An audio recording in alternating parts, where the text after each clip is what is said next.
Good afternoon, BookTube. You join me once again for a long-awaited and much delayed video.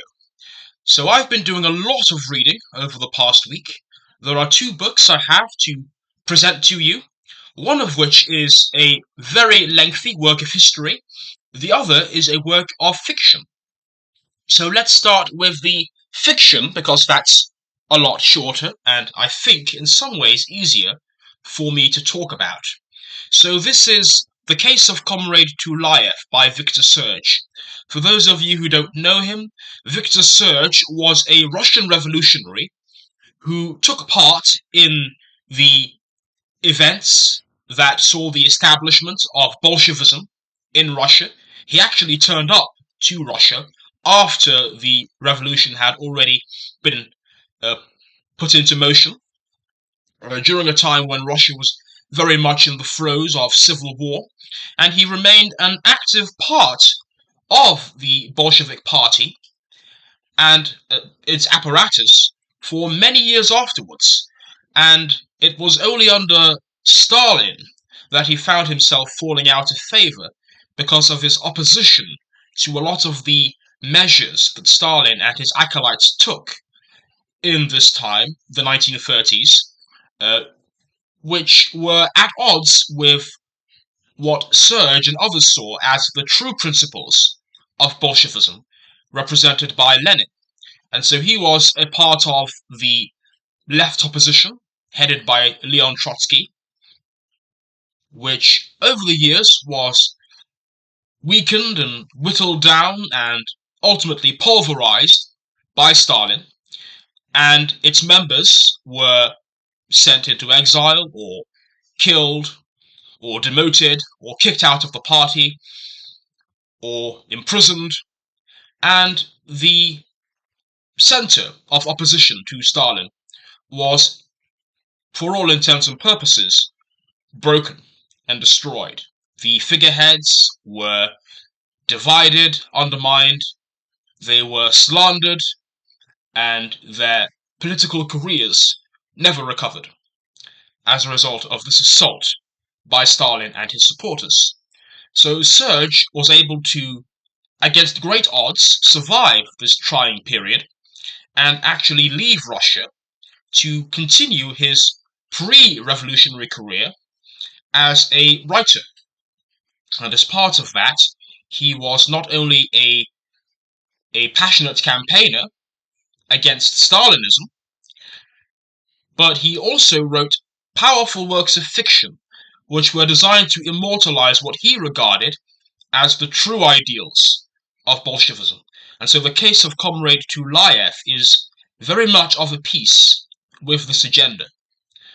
The story is set in a fictionalized version of Soviet Russia under Stalin, and it's meant to be a dramatization of the purges that took place in the 1930s, a time when Stalin, fueled by paranoia at supposed enemies of the Soviet Union that had managed to form fifth columns within the state and the party, decided to arrest en masse large numbers of people that had no real connection to Trotskyism or to Western imperialism, but who were beaten and tortured and made to confess to all sorts of absurd crimes for which there was no evidence, before ultimately being killed. And estimates for the number of people who were killed run into the hundreds of thousands. It was a truly mad time in Russian history. It's an event that historians still can't fully understand, and many people, like Serge, interpreted it as Stalin's way of getting rid of the old Bolsheviks being the generation that had been the leading members of the Bolshevik Party prior to its seizing of power, and who had been active members of and activists for the Bolsheviks prior to the 1917 revolution. So in the eyes of Victor Serge, and others like him, these purges were really just a tactic aimed at destroying the old generation and replacing them with a more pliant and subservient generation of Stalinists, as it were. So the case of Comrade Tulayev centers around the assassination of this fictional Soviet bureaucrat called Comrade Tulayev and the events that it sets in motion, in which the Soviet bureaucracy essentially cannibalizes itself. Large numbers of innocent people, many of them themselves high-ranking members of the Soviet bureaucracy, were arrested in the wake of the assassination of Sergei Kirov, who was one of the leading members of the Soviet bureaucracy during the 1930s. And Tulayev is very much inspired by the assassination of Kirov in 1934.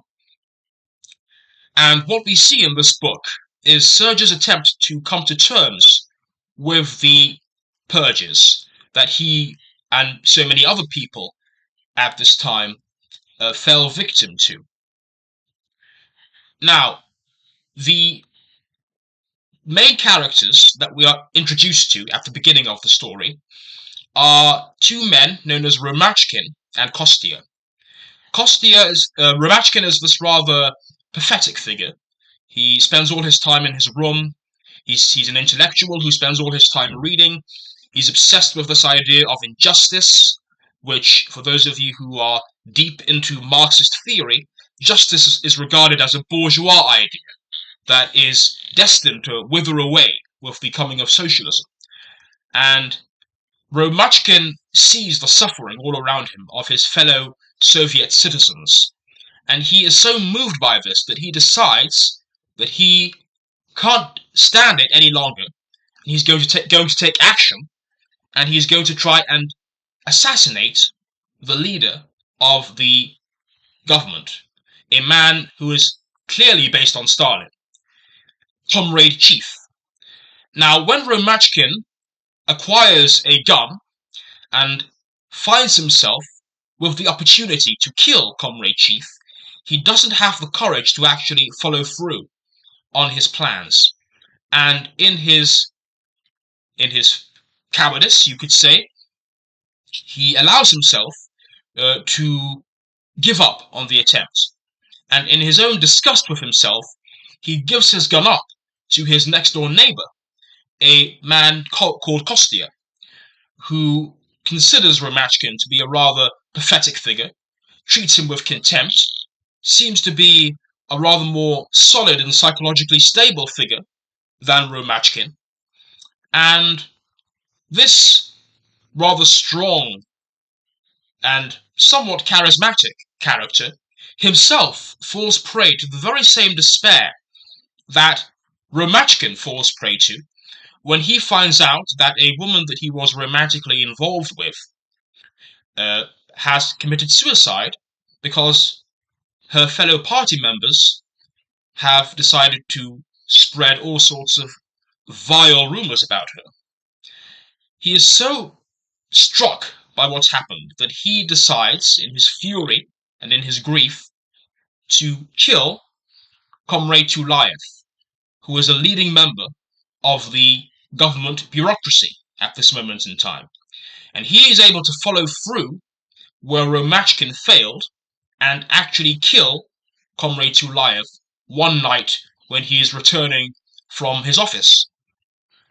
And this sets in train a grotesque procession of arrests, of trials, of executions, of loyal members of the party, loyal bureaucrats who are arrested, who are tortured, who are made to confess to all sorts of revolting crimes.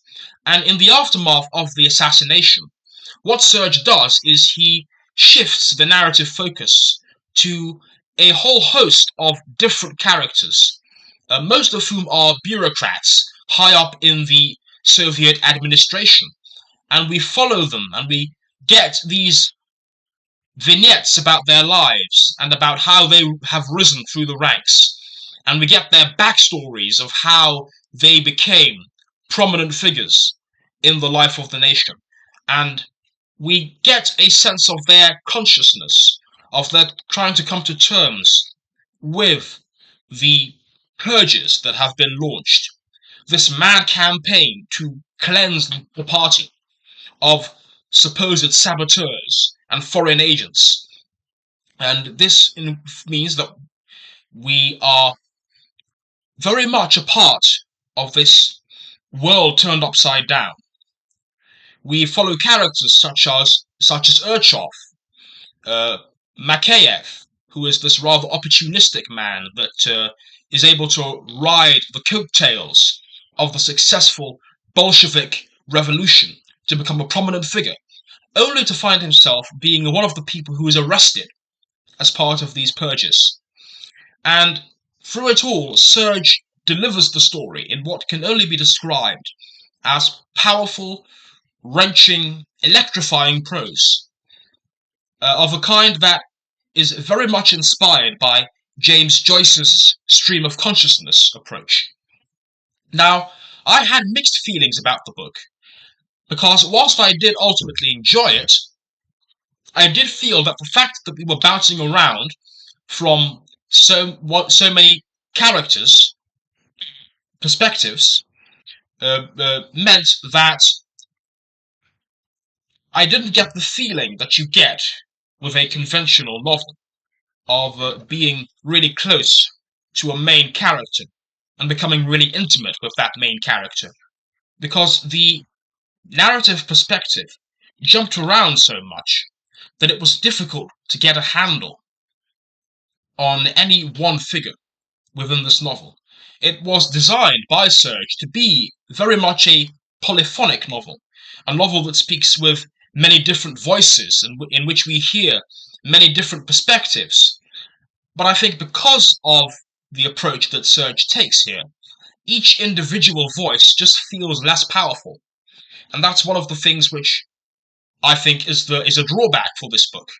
Another thing which is a drawback for this book, in my opinion, is the fact that it is, I think, a bit too sympathetic towards the Trotskyist conception of Stalinism. It is much more about the sufferings of the bureaucrats who governed the Soviet Union than it is of the ordinary people who, by and large, didn't believe in Bolshevism at all. And this very much reflects Serge's own continued political allegiance, I would say, to Bolshevism. So that, for me, constitutes a very important drawback of the book. I do think it went on for too long. The fate of the people who are arrested in this book is just so predictable. It's just so obvious what's going to happen to them. And a big part of why so many of these characters fail to put up any real resistance to what's happening is because they buy in to the ideological framework of the regime. They buy in to this idea that the state, even in the monstrous Stalinist bureaucratic form it's taken, is still ultimately representing the laws of history, the progress of the working class. They can't bring themselves to stand against the party and against what it's doing, even though they themselves are now being cannibalized, as it were, by it. And I think this constitutes the central message of Serge's book. And it's an attempt to explain why so many members, loyal party members, allowed themselves to be led like lambs to the slaughter by Stalin and his acolytes. So I think this book is very useful for understanding that psychology that drove so many of the people who were killed in Stalin's purges. I think it's difficult to appreciate if you aren't someone already well versed in the history and in the ideology that drove so many of these people. As an ex-Trotskyist, I can understand it and appreciate it and make sense of what Serge is trying to do. But for someone who doesn't have this deep ideological and historical context, I think this book is difficult to recommend because you just won't really get what's going on. So, again, an enjoyable read, but I don't know if I would recommend this to a layperson. This is very much a book for someone who is very clued in as to the history of, of Russia, of communism, and of Stalinism in particular. So that's The Case of Comrade Tulayev by Victor Serge. And now that we have covered that, we now come to the history that I've been reading. The Third Reich at War by Richard J. Evans, who is by far the leading expert on Nazi Germany, at least in the English-speaking world, if not the world in general. I have trudged my way through the almost 800 pages that this book constitutes.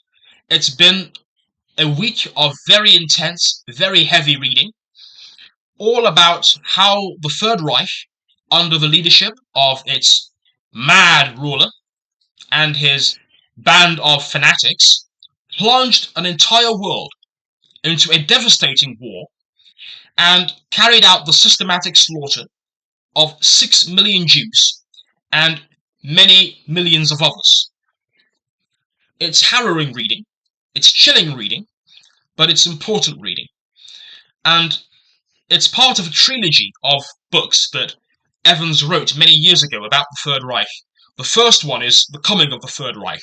So that deals with the years before Hitler came to power, how he was able to transform this groundswell of support among the German people into real political power. And then you have the second volume, which is about how he set about trying to transform Germany into a Nazified, what he called, people's community. So that's the Third Reich in Power. That's the title of the second trilogy, book in the trilogy.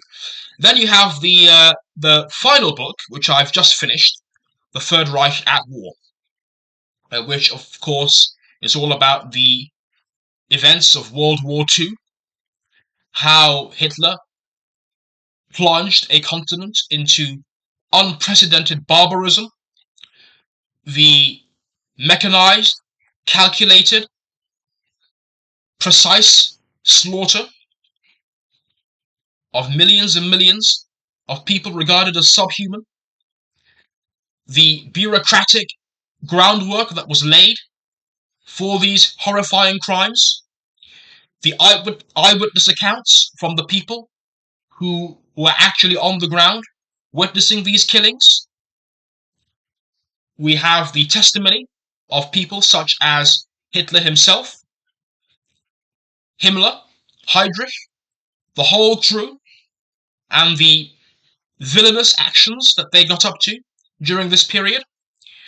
We have the most horrifying accounts of inhumanity on a mass scale towards prisoners of war, towards occupied peoples, towards foreign workers. It is one of the most depressing things you can possibly read. But what makes things even more infuriating for someone like myself, who of course has no truck with Nazism or its barbaric ideology, was how futile the Nazis' efforts were. Because it's quite clear, and it was very clear to people at the time, that once Hitler had failed to knock out Britain, it was only a matter of time before the superior resources of the British Empire, combined with the resources of the United States, and later on the immense manpower and natural resources and industrial might of the Soviet Union, was going to crush Germany like a beetle. This insane bid for world domination was doomed from the start. And it's much easier to see in hindsight that when your country is being outproduced in exponential terms, in terms of equipment, in terms of ammunition, in terms of tanks, in terms of planes, you simply cannot hope to win a total war of this nature. And it's especially infuriating and repulsive to read of the ways in which the Nazis continued with so many of the aspects of the final solution, even in the last weeks of the war, purely out of vengeance, purely out of a desire to kill as many innocent people as possible before the inevitable.